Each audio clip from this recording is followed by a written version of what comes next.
हनुमान जयंती भगवान हनुमान जी के जन्म दिवस के तौर पर मनाई जाती है।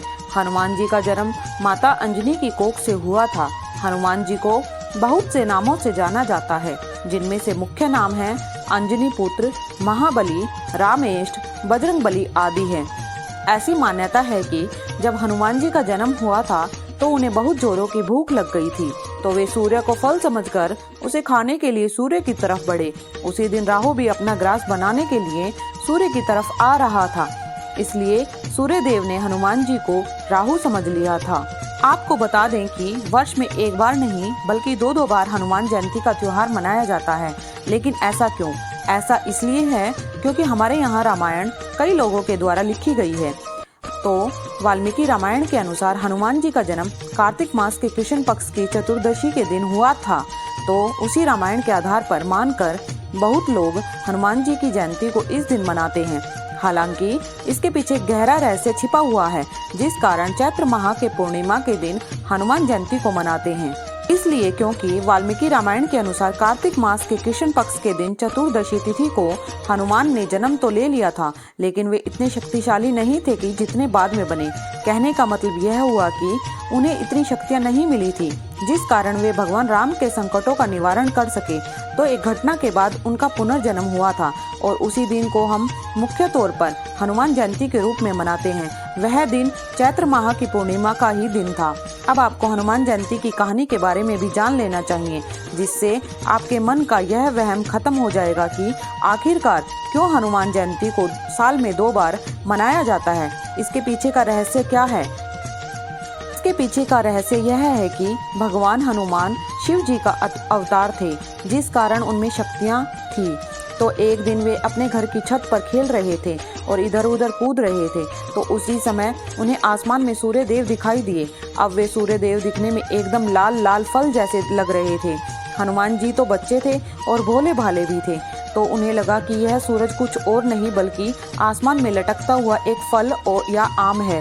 उसे देखकर, उसकी सुंदरता को देखकर हनुमान जी ने उसे खाने की बहुत इच्छा हुई। बस इतना ही सोचना था कि उन्होंने उड़कर सूरज की ओर बढ़ना शुरू कर दिया।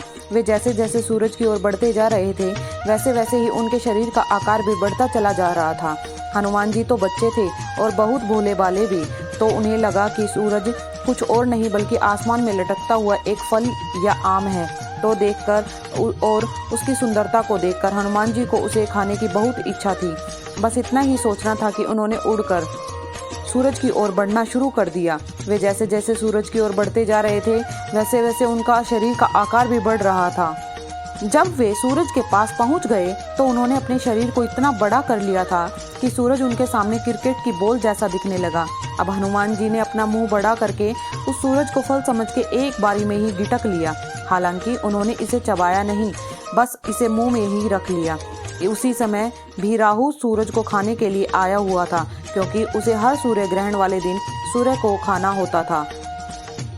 जब उसने देखा कि इसे तो कोई और खा चुका है, तो वे बहुत गुस्सा हो गए। राहु तमतमाते हुए इंद्रदेव के पास गए और उन्होंने सब शिकायत की। उन्होंने इंद्रदेव से कहा कि आपने तो बोला था कि सूर्य ग्रहण वाले दिन मैं ही सूर्य को खाऊंगा और अपनी भूख मिटाऊंगा, लेकिन मुझसे पहले तो कोई और ही उसे खा गया। जब इंद्रदेव ने यह सुना तो उन्होंने आव देखा न ताव और सीधे अपना वज्र उठाकर हनुमान जी पर फेंक दिया। वह वज्र हनुमान जी की ठोड़ी पर लगा और उसके लगते ही सूर्य देव उनके मुंह से निकल गए, गिर गए। अब हनुमान जी के पिता जो कि पवन देव थे, वे यह देखकर बहुत क्रोधित हुए और उन्होंने सब जगह की हवा रोक दी। हवा के रुक जाने से सब त्राहिमाम करने लगे, तड़प तड़प कर मरने लगे। यह सब देखकर घबरा गए और सभी देवी देवता और ब्रह्मा जी भी वहां आ गए। उन्होंने तुरंत हनुमान जी के प्राण वापस लौटाए और बदले में उन्हें बहुत सारी शक्तियां भी दी। एक तरह से इस दिन हनुमान जी का पुनर्जन्म हुआ था और बहुत सारी शक्तियां उन्हें मिली थी। इस कारण इस दिन को हनुमान जयंती के रूप में मनाया जाने लगा। हनुमान जयंती को किस तरह से मनाया जाता है, यदि आप यह जान लेंगे तो आपका जीवन सफल हो जाएगा। पूरे देश में इसे लेकर बहस छिड़ी हुई है कि हनुमान जी का जिस दिन जन्म हुआ था उसे हनुमान जयंती कहा जाए या फिर इसे हनुमान जन्मोत्सव कहा जाए। इसके पीछे का कारण यह है कि हम हनुमान जयंती लोगों की मनाते हैं जो इस संसार को छोड़कर जा चुके हैं, जैसे कि राम जी, कृष्ण जी, चाणक्य जी इत्यादि। अब हनुमान जी तो अजर अमर हैं और इनका वरदान भी मिला हुआ है। एक मान्यता के अनुसार हनुमान जी को माता सीता से आशीर्वाद मिला था कि उन्हें कलयुग के अंत तक जीवित रहना है और राम भक्तों की सेवा करनी है। तो इस दुनिया में कहीं न कहीं हनुमान जी हैं और हम सभी लोगों की रक्षा कर रहे हैं। तो यही कारण है कि बहुत से लोगों ने हनुमान जयंती को हनुमान जयंती ना कहकर हनुमान जन्मोत्सव कहना शुरू कर दिया है। अगर आपको यह वीडियो अच्छी लगे तो प्लीज़ लाइक शेयर जरूर कीजिए और कमेंट में जय बजरंगबली जरूर लिखें।